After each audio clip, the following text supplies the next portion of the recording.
Do you smell this? Change is in the air. And as I learned, change can have different connotations.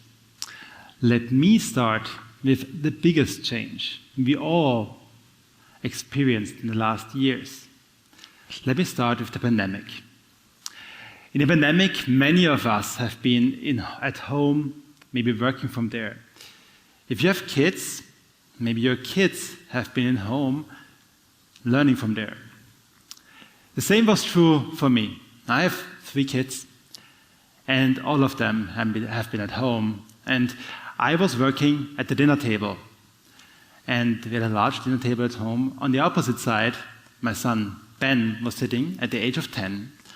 And he had a live lecture, and I was quietly working on the other side of the table.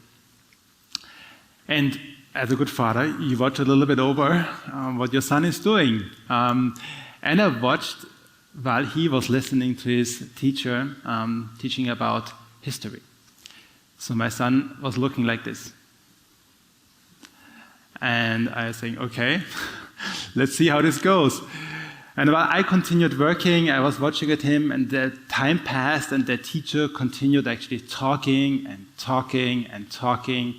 And my son continued going down and down and down. And eventually, he fell asleep. He fell asleep in a class on the other side of where I was working. Oh my God, I mean, is this really happening here? Yeah? And I thought, this cannot be true. But then it made me thinking about my own education. And I was thinking about my time at university, where I went into lectures and I sat in classes and courses, and I also listened to teachers, and many of them just kept on talking. And when I thought about myself, actually, this wasn't really engaging for me, and I was also like, I really had trouble following, but eventually, you start to memorize things, you repeat things, because you have that exam coming up. For me, this was really not the best experience. And I really had troubles learning for the exam. It wasn't any fun, any engaging for me. And eventually, I also dropped out of university because I said, that's not the right way to learn for myself. But was it just my son falling asleep and then only me here in the university being bored and not having troubles literally to learn successfully? I started to be curious about this, and I started research and talked to many students. And I found this common denominator between many students, actually. And let me just share one. Let's call her Lena. She's 20 years old. She studied business at a university in Germany. And she described her experience at the university as okay, because she was meeting friends there. And before the class, she would hang out with them. They can interact and have a chat and had some fun, and then there was the lecture, and eventually, after half a year, there comes this exam where you need to recap or apply what you have learned eventually. But for her, when the pandemic hit, it has changed. But not the learning. The way of learning was still the same.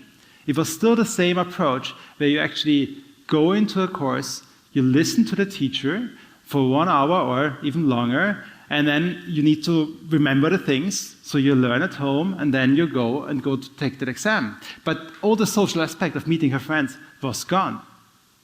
And she really had trouble through that time. And that made me think, is it just online education which is broken? And we know that online education has its troubles. Actually, it's famously for its low completion rates, and it's also, when you look into online programs, there's a big lack of this engagement. But this is not just about online learning. So I looked, and as a good student, what you do is you go to Wikipedia, you look up about the history of education. And in Wikipedia, I found this beautiful picture here, which is a class in the 14th century. So 600 years ago. And if you look at the picture, you see that above there's one person who forgot her book, so she's reading with the other ones. There are the two people there behind who are chatting with each other and not listening to the teacher. And then there is this the person in the blue robe. He reminded me really of my son, actually, who fell asleep. And I went, oh, this is not a problem, a modern problem. Education looks like it has not changed for literally 600 years. And the good thing is now, in a Zoom lecture and a video lecture, you go online, you have the same behavior, but if you fall asleep, you can turn off your video. I mean, that's now, that's technology involvement. So, how now after the pandemic, how did we change? Because we now know education maybe doesn't work anymore. So how have we changed actually things? Yeah? But if you look into most of the schools and also universities, they went back to on campus. So students are back, you can again mingle, you can again interact with each other. So it's okay, it's bearable. But we haven't changed education actually.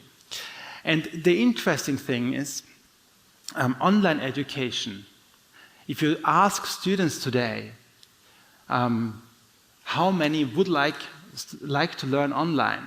18% of the students say, I would like to learn online. Or 49% say, I would like to learn hybrid. And if you go into further research, you find out that online degree programs are actually predicted to grow 17% every of the next coming years. So online education is here to stay. And I think it's a very important part now that we look and see this as an opportunity for us maybe to change education. Because there are great benefits also from learning online, like more flexibility, more accessibility.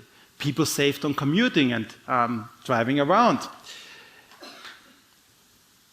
So I thought, let's look at the time when I learned the most.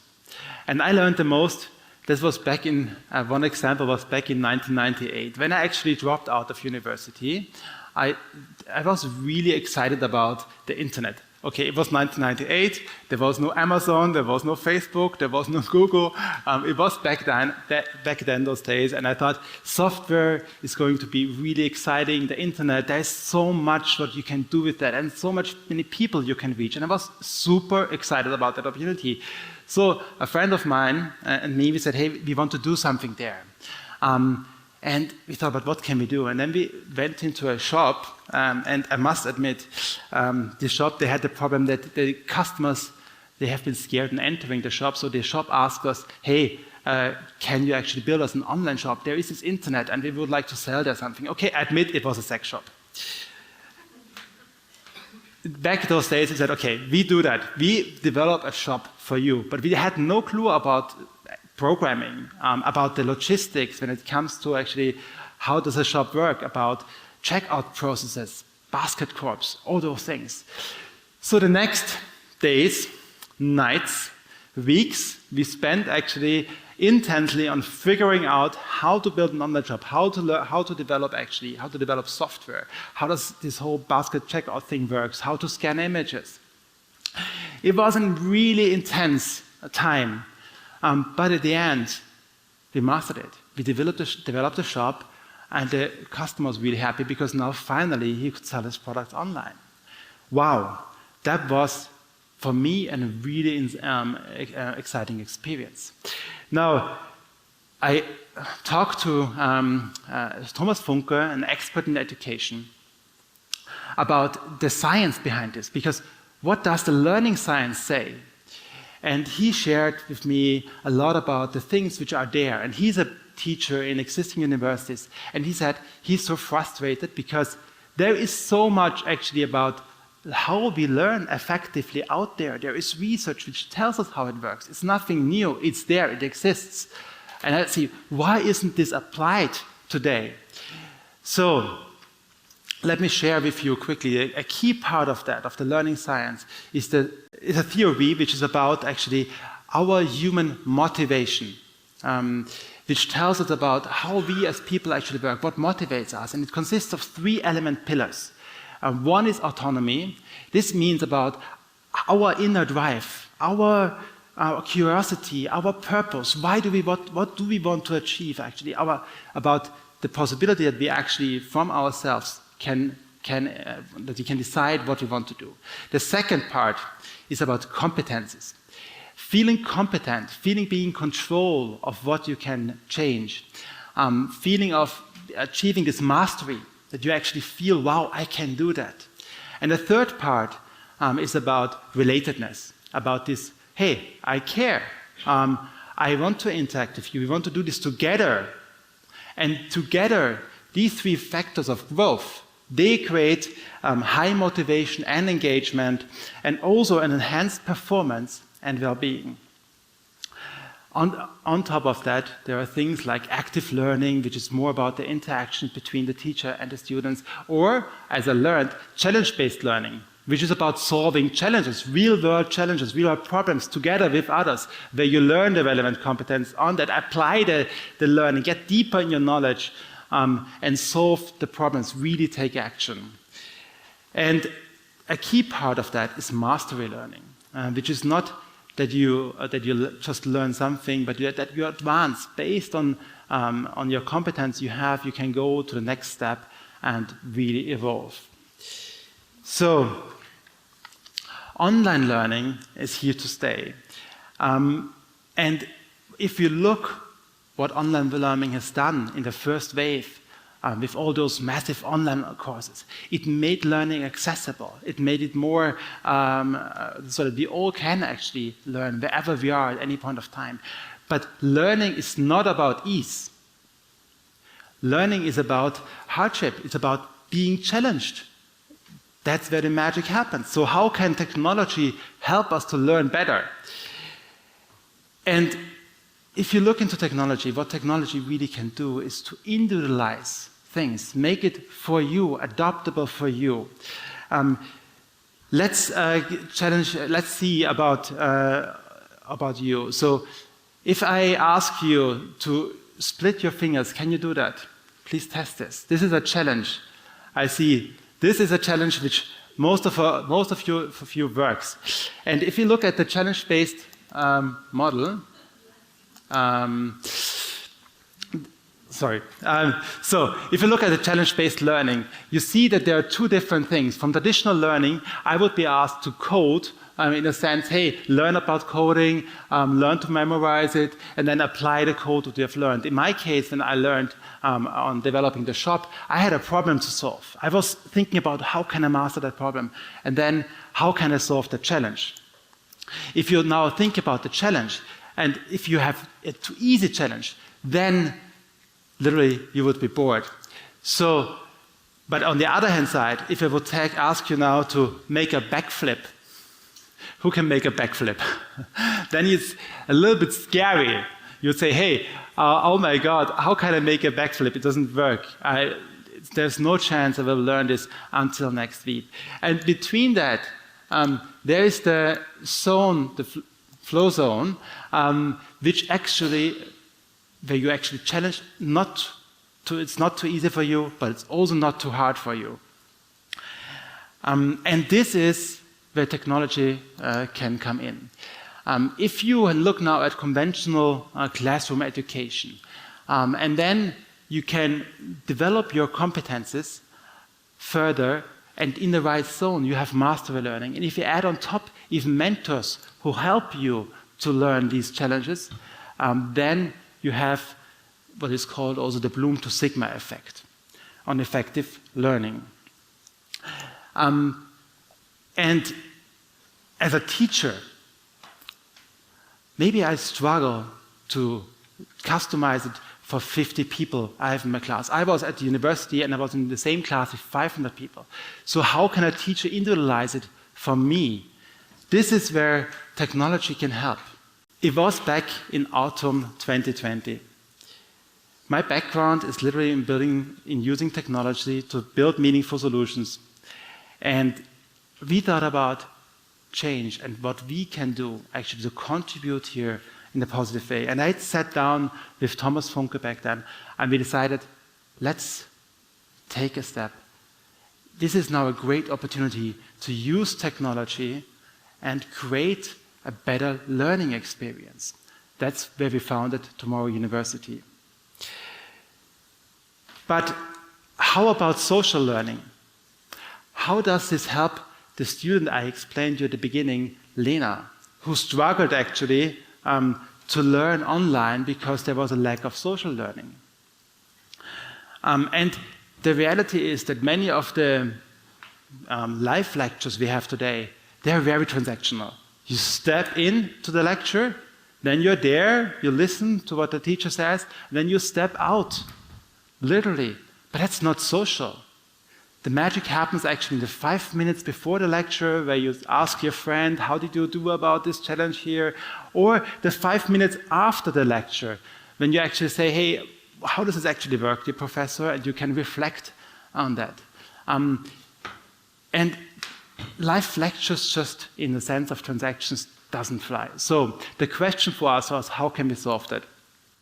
And here I would like to show you one of our solutions, which is a campus in the metaverse. Because learning is not about being alone.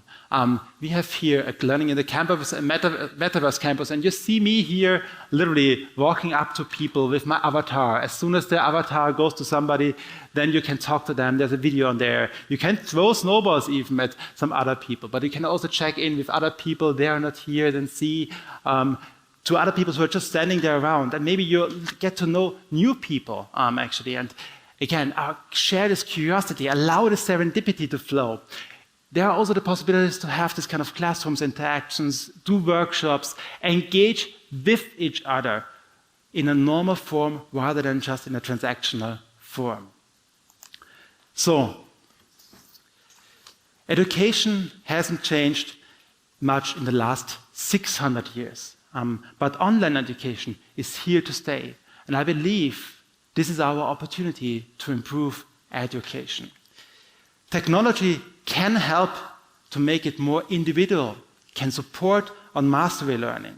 And technologies like the metaverse can help to make online learning even more social. Let's use online learning to improve education. I believe if we want a future worth living, then we need to work and improve on our education system. The education system is the future for all of us, for my son, for you, for your families, and for all of us. Thank you very much.